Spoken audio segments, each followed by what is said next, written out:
well. Like I said, it could be a Recording connection in issue with progress. the static. That's not really. Okay, right. So it's going to be 7 p.m. and we shall start exactly at 7 p.m. Right. So Hazel, please appoint me as the host, and yes, and then you will remain for the entire duration. Uh, if Dr. Phil is here, you can also appoint him as the co-host, so that no problem happens. Okay, participant number is increasing. Yes, yes, we shall start, but please appoint him as a host first, and then we do it. At 7 p.m. So I can say. Okay. Okay, okay, you'll find it not an issue. Okay, so good evening, everyone. It's exactly 7 p.m. Indian Standard Time. So welcome to the stage of Global Consortium of Global Health Actors, Leaders, and Thinkers. This program, that is advanced training program on research methods in health and ethics, is held every weekend. Today is the 5th session, and today on the stage we have Dr. Ramya Pinamaneni joining us. And so welcome, Dr. Ramya. And now I would request Faisal, please do the demos.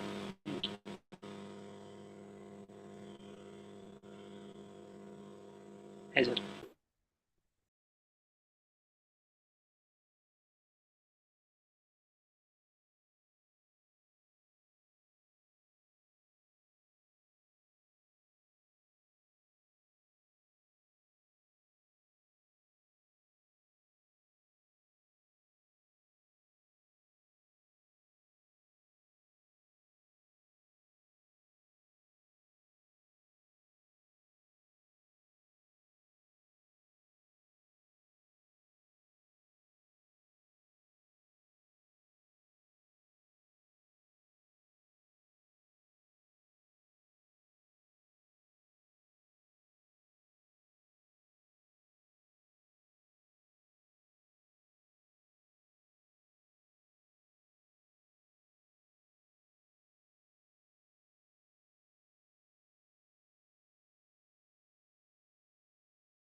Thank you, Faiz, for the generous introduction and the welcome. So, welcome Dr. Ramya once again. So, let me do the honor of reading Dr. Ramya's bio, which is nothing short of exemplary. Dr. Ramya Pinamaneni is a public health researcher and physician with over 10 years of experience in maternal, child, and adolescent health, social and behavioral change, health communication, and health equity. Dr. Pinamaneni holds an MBBS from Lady Hardinge Medical College, India, and an MPH from the Harvard T.H. Chan School of Public Health, where she worked for 7 years. Dr. Pinamaneni is the Director, School of Public Health, deemed to be University in Odisha. She has an impressive publication record in top medical and health sciences journals and a humble H-index of 8 and cumulative citations close to 1,000. In addition to the scientific journal article publication, Dr. Pinamaneni has also co-authored an e-book released by the Ministry of Women Child Development, book chapters and articles in leading newspapers. Her research interest lies in evidence synthesis and translating research to policy and practice, particularly in low and middle income countries. Her work includes developing recommendations for India's National Nutrition Mission, building public health agenda and policy support for public health in India, and building a COVID communication toolkit. Dr. Pinamaneni's research interests lie within child health, infectious diseases, and community behavior change. Her desire to learn more about health communication and bring about a change in community behaviors in MCH to Sanchar Lab at Harvard T.H. Chan School of Public Health. Dr. Pinamaneni has been developing case studies that studies anemia intervention targeting adolescent girls and young women in LMICs and developing curriculum for the training of health journalists and policymakers in India. She is also researching social and behavioral change communication strategies to improve maternal and child nutrition. So with this humble bio, I would request Dr. Ramya to please do the honor of enlightening us with all the knowledge she has gained over past 20 years of her work experience and train our young participants as well as the old in social and behavioral change communication strategies for improved health systems. So the stage is all yours. Thank you. I look forward to listening to you. Thank you so much. I'll just start sharing. Yeah. Can you see my slideshow? Good. Okay. So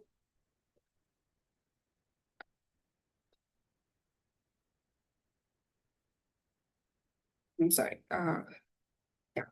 Okay. You can all see my slideshow, right? Okay. So good morning, good afternoon, good evening, everyone. And thank you for joining from across the globe. And thank you for the kind introduction, Dr. Mahesh.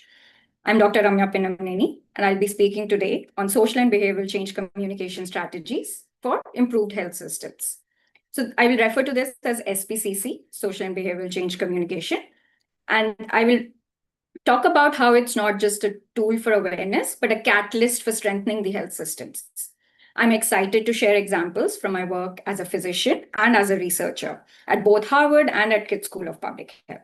And I'm also looking forward to hear your insights throughout the session, especially because you're at different parts of your public health journey and you're across the globe. And Dr. Maheswar Satpathy just told me that many of you are undergraduates and students of public health. So I'll share a few insights into my journey into public health. So I come to public health from a background in clinical medicine. I trained as a physician and I worked in public hospitals in Delhi. And in those hospital wards, I kept seeing the same story again and again. So children presenting with preventable illnesses, some people came late, some people came with complications, some were critical. And I remember cases of children in shock from diarrhea, malnourished infants, and adolescents from complications with tuberculosis. All of these were not mysterious illnesses. We all knew the causes, we all knew the solutions, and we have known them for decades now. So what led me to go forward? There was diarrhea that doesn't need antibiotics. It mostly needs clean water, rehydration, ORS, again, things that have been known to us for a long time. Tuberculosis, it's a treatable disease. It has a regimented treatment protocol. And it needs compliance on the patient's, from the patient's perspective. So all these conditions we saw had vaccines, it had treatments, it had protocols for prevention, but people were not following them. And usually we always blamed it on negligence.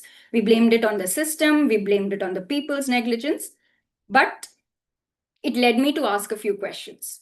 Why weren't preventive behaviors happening? Was it just a knowledge gap? Was it something deeper than a knowledge gap? Were people unaware? Was there information that was reaching them? Like, was there inequality in the kind of information that reaches them? Were people aware but unconvinced to act? Or were people aware, convinced, but unable to act? So these questions pushed me to step back. They pushed me to step back from the clinical setting, pursue a broader lens of public health, and to focus on the community that is outside of the hospital, so which we do not look at when we are inside the hospital. So I went on to train at Harvard University. I worked in a health communication and a research translation lab called Vishwanath Lab, and learned how to assess behaviors of communities, design behaviorally informed interventions, and also understand why behavior change is so difficult. So even when the science is clear, we know that behavior change still takes time and patience and understanding. So I was working at one end of a spectrum where I was treating illnesses, but I wanted to shift to an end where I was preventing illness and promoting well-being in the population before the disease even begins. And that's what brought me to this work on social and behavioral change communication. So in this session today, we'll explore basically how SPCC is not just about messaging. It's about understanding the social norms, the trust, the culture, and motivation of people. It's about working with communities by listening to them and not just telling them what to do. So SPCC should not be just a side activity. It should be foundational to health system strengthening. And we are going to talk about different steps in the process. I might run over a few steps just because of time issues. But before delving into this, I would like to ask all of you, I don't think I can see the chat, but can you type one thing in the chat that resonates with your public health campaign that you remember and maybe why it stayed with you? Is the chat accessible? The chat is, please open the chat for the time being. Faisal. Or it's okay, like we can discuss this. Yeah. Is the chat open now, Faisal? Sure, but yes, the chat is open, so participants, please so put maybe in the some chat. of you can type. Yeah, it's coming. Yeah. Right. So I hear polio campaign. That's an excellent example. It was a successful, impactful campaign too. And it was a long time in the making, right? So it took a long time for the campaign to show its impact and effect. Obviously, the COVID-19 vaccination campaign, WHO ORS, health awareness, COVID, blood donation, no smoking. Anti-tobacco is, yes, a big campaign that works across the world. Zika, so that's region specific. Sanitation campaign, yes, in India it was called the Swachh Bharat campaign. Anemia Mukt Bharat, that is free India from anemia. Okay, so I see a lot of them, breast cancer screening, HIV screening, health awareness campaigns. Sure. Okay, so now just think about these campaigns when I'm talking about examples, how to design these campaigns. So maybe you can start applying each of the steps that I'm telling you about to the campaign that you have just spoken about. So let's see what is SPCC and how it works. At its heart, SPCC is basically a systematic and evidence-based approach.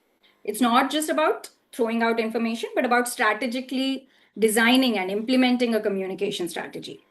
And what is our goal through this? To promote positive behavior change.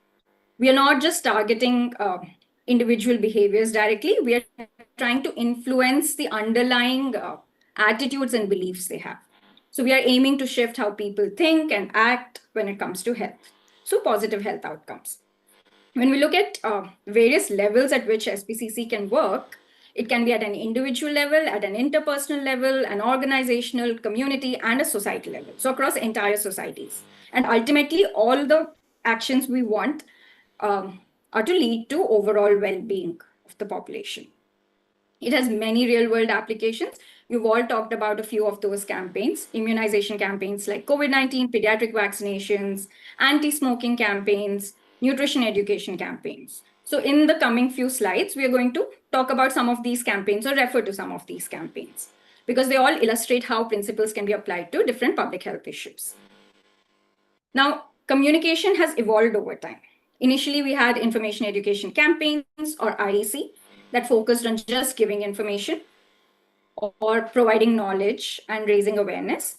Then we have behavior change communication, which focuses on the aspect of individual behavior, changing individual behavior. And then we are talking about social and behavioral change communication, which goes further. It brings together culture, it brings together community engagement, policy, economics, everything. So let's take an example. Think about an anti-malaria campaign. It could be in your place, it could be a study you've read about. And think about how it might evolve from simply IC, which is providing information about the mosquito nets, then behavior change communication, that is using maybe targeted messages and engaging with the community to encourage further consistent usage of these nets. And then social and behavioral change communication, where you are addressing a social norm. The social norm in this case could be outdoor sleeping or improving housing conditions. That will lead to consistent usage of the nets. So now let's tie it into health systems. Why is it that we are talking about social and behavioral change communication? This is because health systems do not operate in a vacuum. Even the best medical service will be ineffective if the people do not trust it, if they do not use it, or if there is no sustained uptake.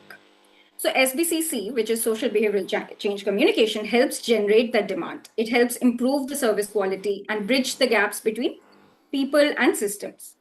So let's take a step back and look at health systems. What are health systems? There are 6 building blocks for health systems, which are the core components of a system. It includes service delivery, health workforce, information, access to medicines, financing, leadership. And now let's see how SBCC can tie into all of these 6 blocks. So in all of these blocks, SBCC has a role to play.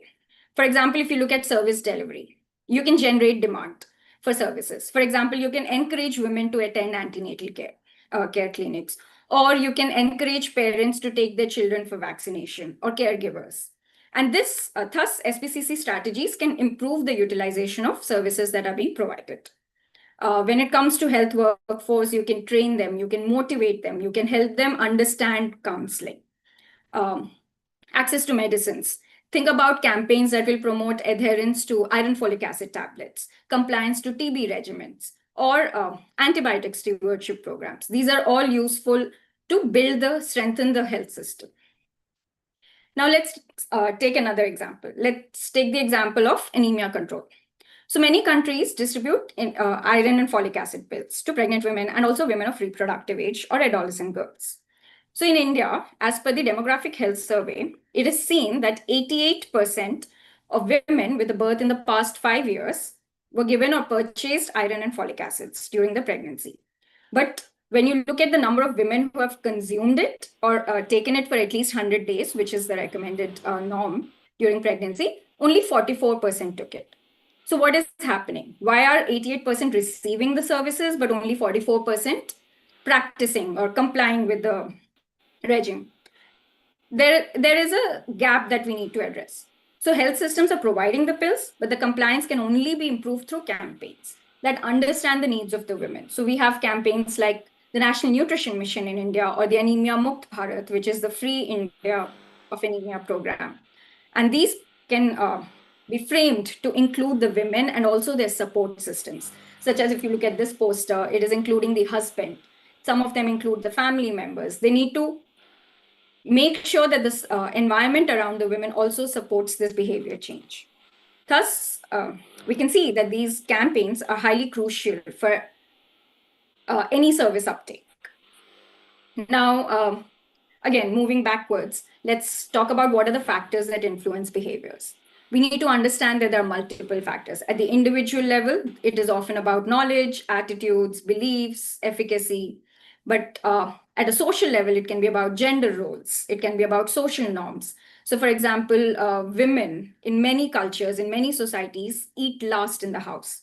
So that's their, even if you tell them about the nutrition they have to take, when they are eating last, maybe they're not eating the best food. Then similarly, when it comes to structural and policy factors, accessibility and affordability matter. Again, when we talk about anemia, we are talking about, we're just telling them, okay, you should eat spinach, but do they have access to buying spinach? Do they have the means to buy spinach? That's the kind of question we will need to address and understand. So apart from the factors that are influence, even when we understand those factors that influence behavior change, there is also a lot of barrier or resistance to change. And we need to understand why people resist these changes. So even when they're aware of the risks. And all these barriers on the slide, like low understanding, perceived invulnerability, where they think that it can't happen to them, or perceived costs, or perceived benefits or to them. That is also something that we need to address. So while we are focusing on social and behavioral change communication, we need to understand where our barriers can be. So resistance to vaccination could be due to misinformation. It could be due to inability to access the vaccination clinic. So we need to understand all those barriers to make sure that our campaigns are successful. There are some behavioral theories that guide social and behavioral change, which basically helps us understand why people act or don't act on health advice. The health belief model that focuses on personal risk perception. The social cognitive theory that reminds us that people will model behavior from others. And the socio-ecological model that emphasizes that it happens at multiple levels, starting from the interpersonal to the policy level. So now, if we were to design an effective SPCC strategy, this is the usual framework we'll follow. We'll discuss a few of these steps today. We'll first understand who our audience is. Then we'll set realistic goals that are specific, measurable, achievable, relevant, and time-bound. And then we'll develop messages. We'll design messages and we'll test them. And then we'll talk about choosing the right communication channels or the media and the messengers. Stakeholders, they will have to be engaged. We'll have to skip over it today, and then talk about capacity building, and finally, the importance of monitoring and evaluating. Each of these steps requires intentionality and iteration. So let's begin with selecting our audience. We have to follow this process called audience segmentation. Why? Because a one-size-fits-all approach rarely works. So let's imagine that you're standing in a crowded marketplace and just shouting a message, versus having a one-on conversation or a group conversation with a group of pregnant women. So we need to identify our audience specifically, because different people change for different reasons. To improve the reach and the relevance and the impact of our messages while being efficient with the resources, the time, and the money we have, we need to segment our audience. And so what is the process involved? The process involves dividing them into smaller, more homogeneous groups that will be our target. So it helps us personalize communication to a targeted, meaningful communication. There are various ways to segment our audience. There are various ways to segment our audience. And they can include demographics, geographic. I think the slide isn't changing. Okay. So there are various ways to segment our audience. It includes demographics, geographic, psychographics, and behavioral. Demographics and geographic segmentation is something that we all will easily understand. Demographic is by age, by gender, education, religion, ethnic background. Geographic is by the area they live in. It could be the region, it could be rural, urban, city. And then the more important ones, which are deeper categories of segmentation, include psychographics and behaviorals. They're more effective. So when you're thinking about what I'm discussing, think about your work. Think about the messaging you want to put out in your work. And think about the people you're reaching through your messaging and the people you're not reaching in your own work. So I'll be skipping a few of these slides. This is demographic segmentation by age and by gender. And then the data is easy to obtain for both demographic and geographic segmentation because there is census data, there is demographic health surveys that are available. Usually every local area will have very good demographic and geographic information. So we'll walk through one example. So we will walk through this one where we are talking about the percentage of the total population that uses social media. So when we are discussing what communication channel to use for any of our campaigns, we need to be very realistic. For example, we need to understand whether a health worker can reach that village, can reach that town or place, or if the people there have media access. So audience segmentation will help us in selecting our communication channel also. We'll discuss communication channels later, but here is an example. So while North America and Europe have almost 70% to 80% of their population using social media, look at South Asia, only 32%. Look at some parts of Africa, Middle Africa, Eastern Africa, under 10% of the people have access, are using social media. So would you pick social media as your primary channel of dissemination in some of these areas? Or maybe you can use social media as an accessory add-on channel to improve the scale of your messaging. So these are the kind of questions that geographic data will help you answer. So like we discussed, they're just the starting point to segment the audience, but we need to understand why, for example, if you're planning an anti-tobacco campaign, we need to understand why someone uses tobacco and how they will respond to a health message that you send out. If you just send out an anti-smoking message, how will it impact them? So we need to understand their values, their activities, their attitudes, their lifestyles, their personality traits in a way, and then understand where we can target our message. So psychographics will basically allow us to speak to the people's motivations, their idea of self-image, their idea of their goals. And that's often what truly drives behavior change. So we need to understand what do they value and what do they care about. Let's see if this works. I want to play a video for you just to help you understand psychographic segmentation a little more. Some of you might have already seen it. Most people who live in India would have seen this. Okay.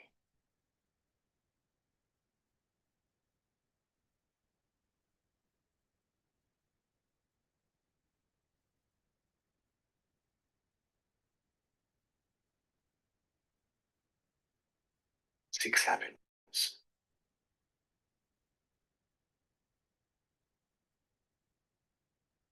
Oh.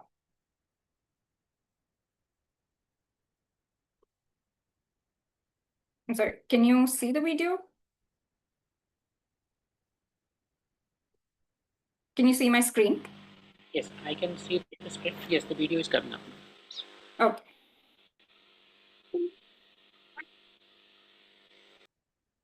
Six habits. But isn't that a very high price to pay? Smoking can cost you your health and can also seriously affect the health and welfare of those around you. Don't have them pay the price.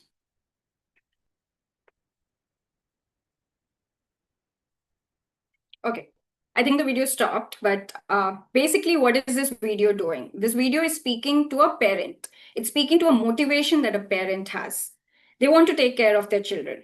And this advertisement talks to parents about the ill effects of smoking, both the ill effects for them and the idea of passive smoking, exposing their children to passive smoking.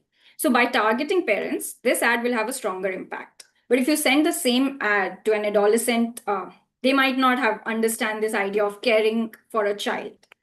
So in a similar way, we can focus on multiple issues. We can focus on healthy diets for families instead of for individuals. You might tell an individual to eat healthy, but they might not take it seriously. So if their motivation is caring for others, then you can talk about cooking healthy for your family or cooking healthy with your family. So that will motivate the primary caregivers to take notice.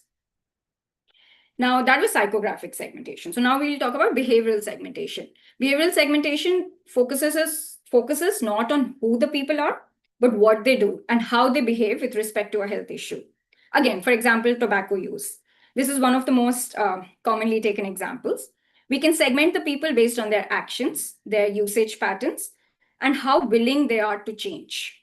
So it helps tailor interventions to where someone is in their stage of behavior change. So again, with tobacco use, we can take the example of first-time experimental users.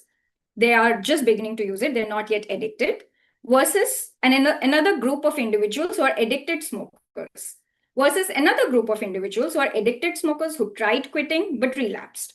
So the message frequency, tone, and medium in all of these groups will vary by the behavioral stage.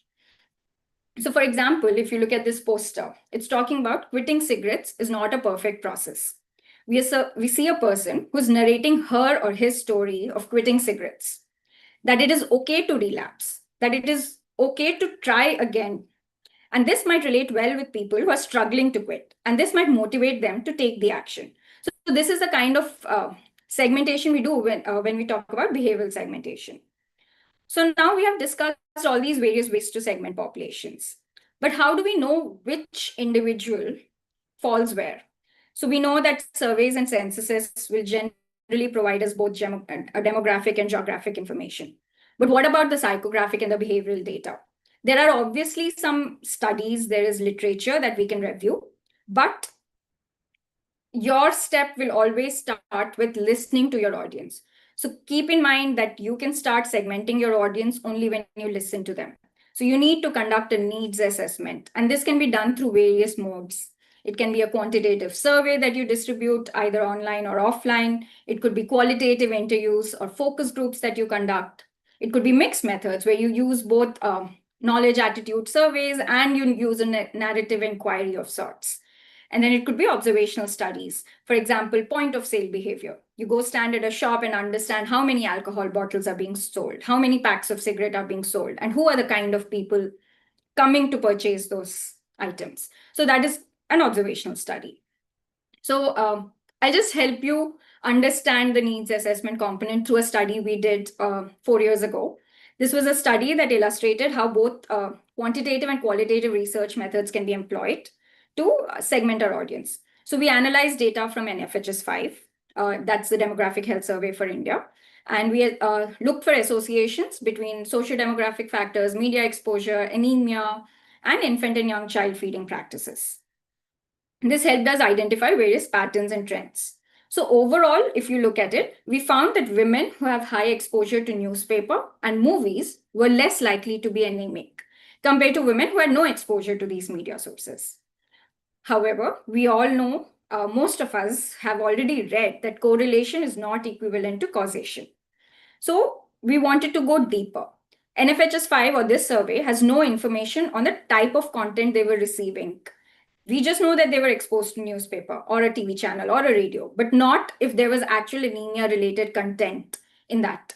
So we conducted focus groups. We conducted focus groups across different states of India to provide in-depth insights into the experiences and the beliefs and perceptions of subgroups like pregnant women, caregivers, and community health workers. This helped us understand the why behind those numbers. So we see that while some women mentioned that the promotions on TV are helpful, most women expressed a preference for interpersonal communication, which is they wanted to talk directly to a community member, to a family member, or to a healthcare worker or a community health worker.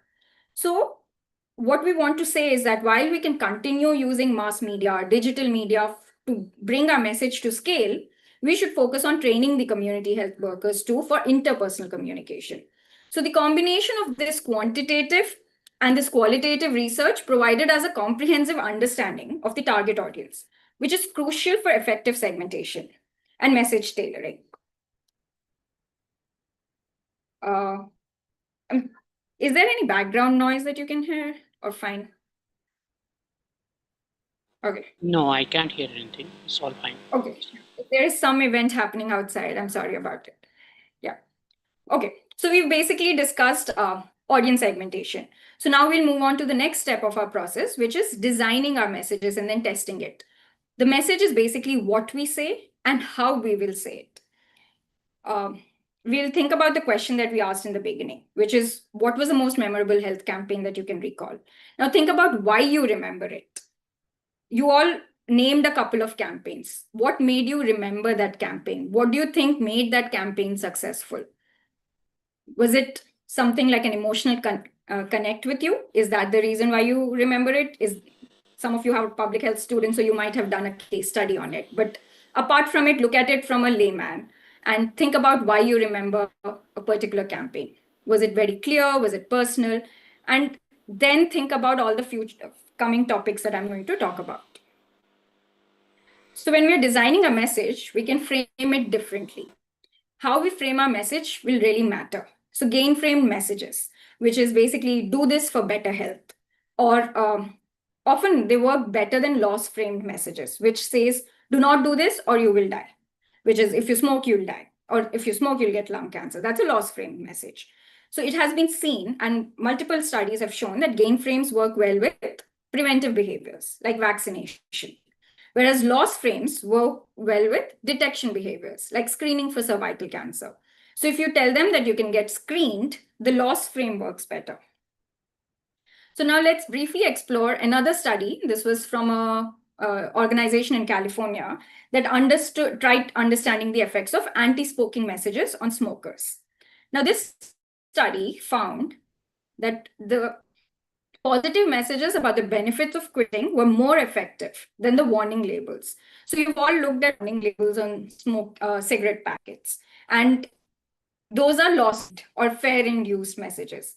And then this study also showed that older adults are they are all aware, they're knowledgeable about the risks of smoking, but they do not know the benefits of quitting smoking, or they do not believe that they can quit. So what the study recommended is that messages with a positive frame that outline immediate and long-term benefits of cessation would be an effective approach for long-term smokers.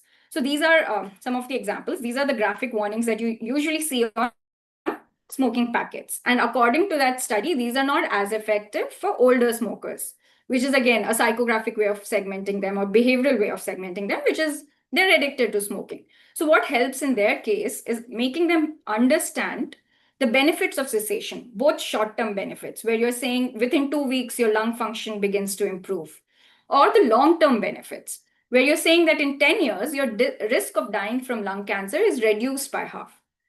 So those are the kind of motivations you should have when you're developing the campaign. Now, another way of framing your messages is with a fear appeal. What is fear? Fear is a negative emotion, and it has a high arousal rate. That is, it speaks to people very strongly. And what is our intended outcome when we use a message with the fear appeal? Attitude change, or behavior change. So the act of them feeling that they can control the danger. And what is an unintended outcome? The controlling the fear itself. So they don't want to look at the graphic. If you come across a poster which you don't want to look at, you just walk past it. So you reject the message. That is an unintended outcome. Now, when we talk about fear, an important example that comes up is vaccination. Again, COVID-19 is a very recent example. So the fear of the disease nudges people towards vaccination, whereas the fear of the side effects nudges people against the vaccination. In both the cases, both the disease and the serious side effects are very rare. We have seen that with COVID-19, which was a mass vaccination campaign. There are minor side effects and inconveniences, but major side effects or serious side effects are very rare for a given individual. But both are possible. So now we are trying to understand what will motivate the individual. Is the individual more scared of the disease, or is the individual more scared of the side effect? Another way of framing messages is using narratives. So narratives is a storytelling approach, and it is a widely used message tactic in health communication. So stories are very relatable. They connect with audiences on an emotional level. They convey meaning, they convey experience. There can be some amount of identification that a person feels with a story. So how narratives work is they create relatable situations where people can understand the health issue through identification. And now, again, this is an advertisement that many people have seen in India. It is an anti-smoking campaign where it features a 24-year-old who suffers and dies as a result of his chewing addiction. I will share all these videos and some papers related to this after the seminar is over. I won't play all these videos, but it talks about a person who's narrating his own experience of suffering from cancer because of smoking. So it uses the idea of transportation, where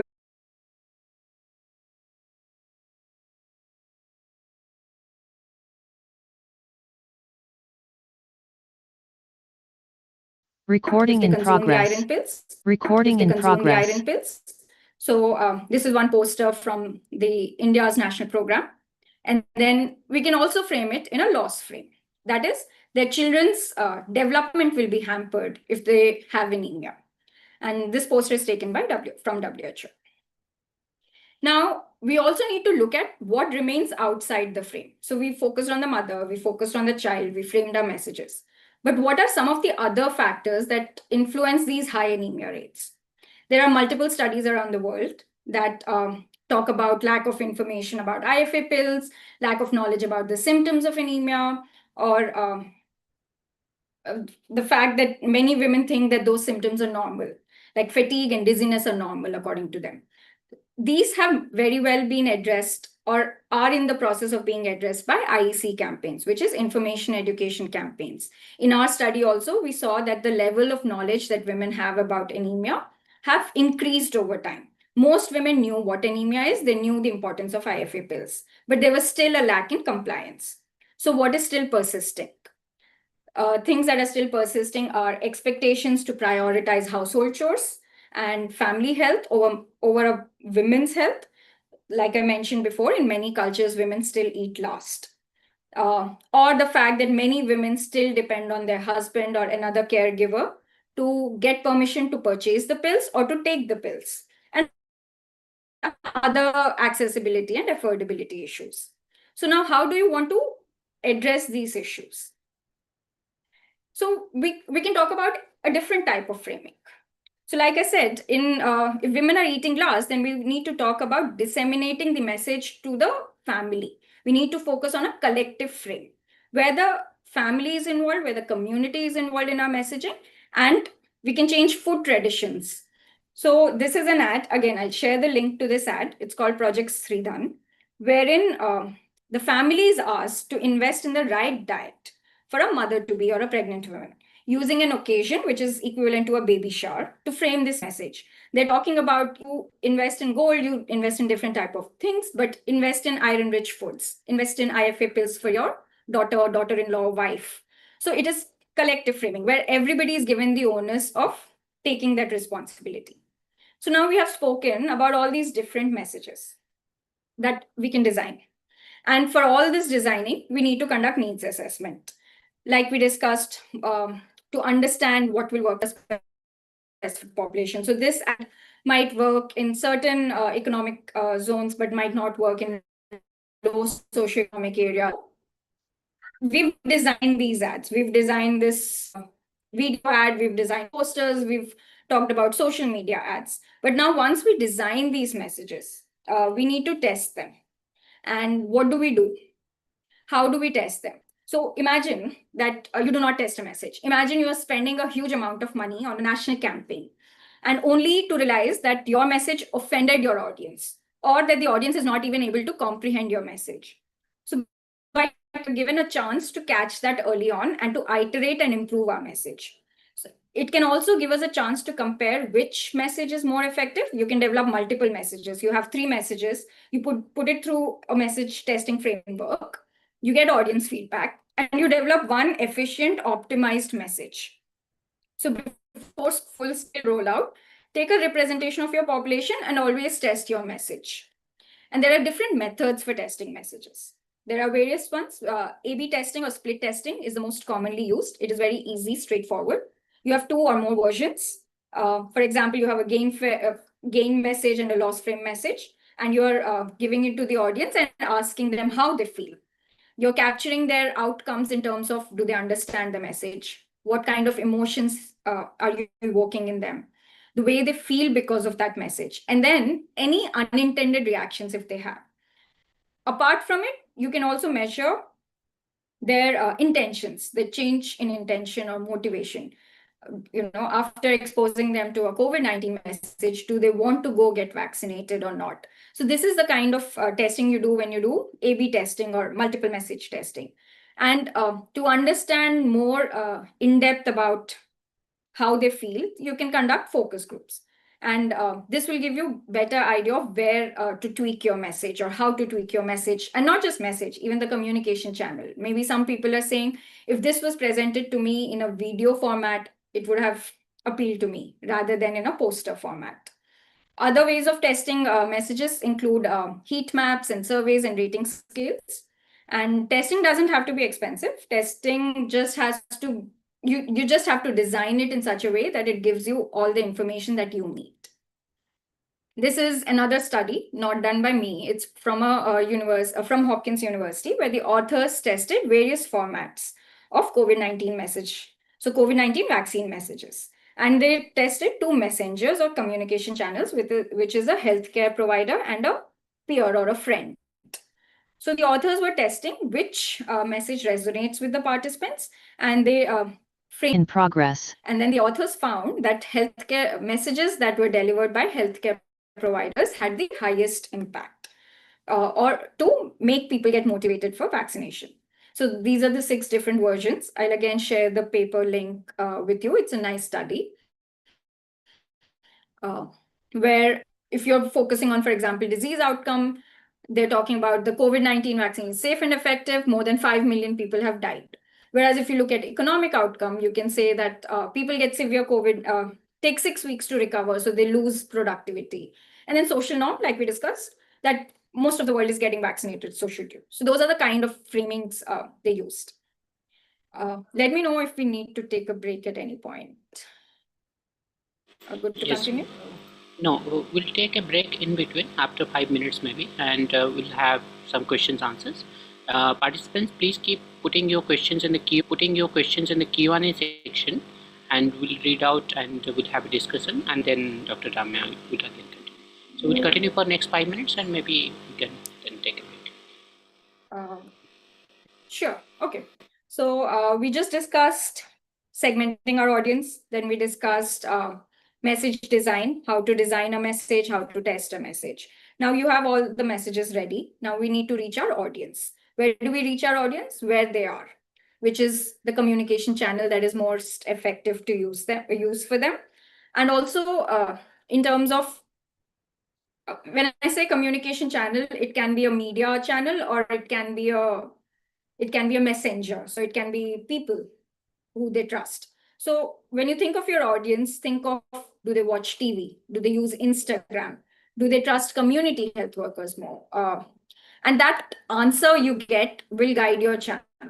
So the channel or the messenger are as important as the message itself. So you might have developed a very emotional message, but if you do not disseminate it in the way that reaches them, then it's not going to be helpful.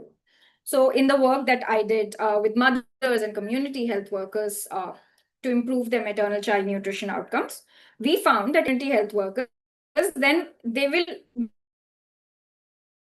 likely to follow that behavior that has been. Think out who does your target audience believe, and that will be your messenger.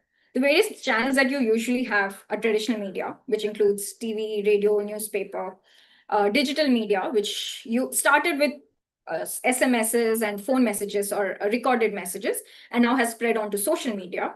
And then community events. Community events can be street plays, flash mobs, posters, billboards, or not billboards, but posters, along with like a mission, and ceremonies. So in India, the government of India, through the National Nutrition Mission, has started using a lot of cultural markers like baby showers and the first time a child is fed food to make them community ceremonies. So these God Bharai and Annaprasan ceremonies are now community ceremonies where there is counseling provided.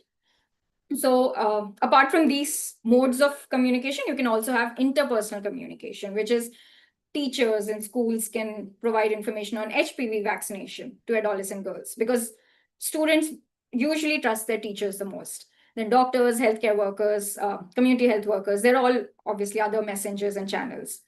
And apart from all of you don't necessarily need to just focus on one channel at a time. You'll often need a multi-channel mix. So when you use multiple channels to work together to synergize your communication campaign, then you can raise awareness and also sustain behavior change for a longer term.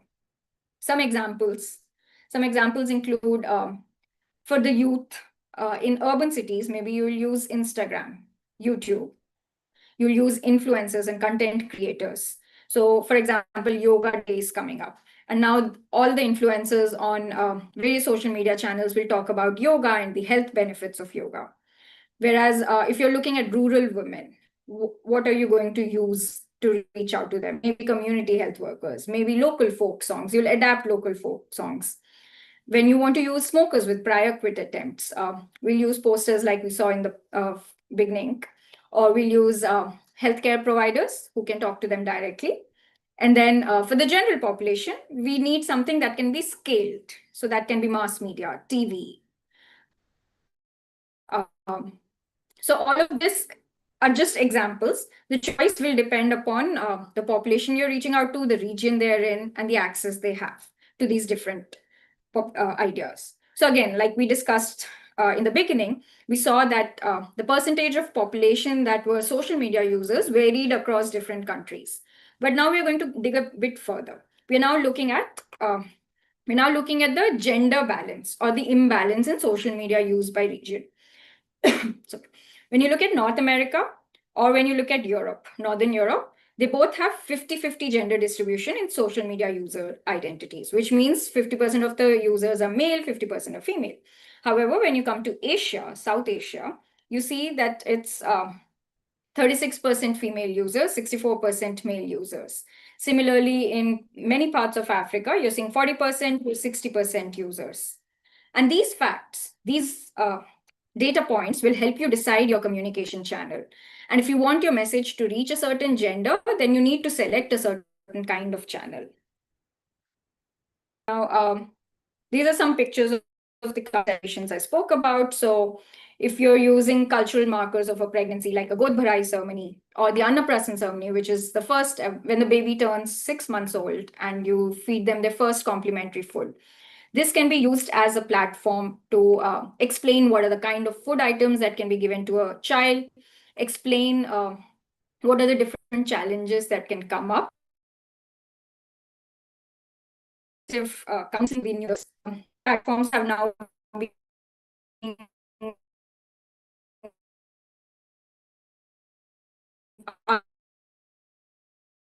used to the study at the survey.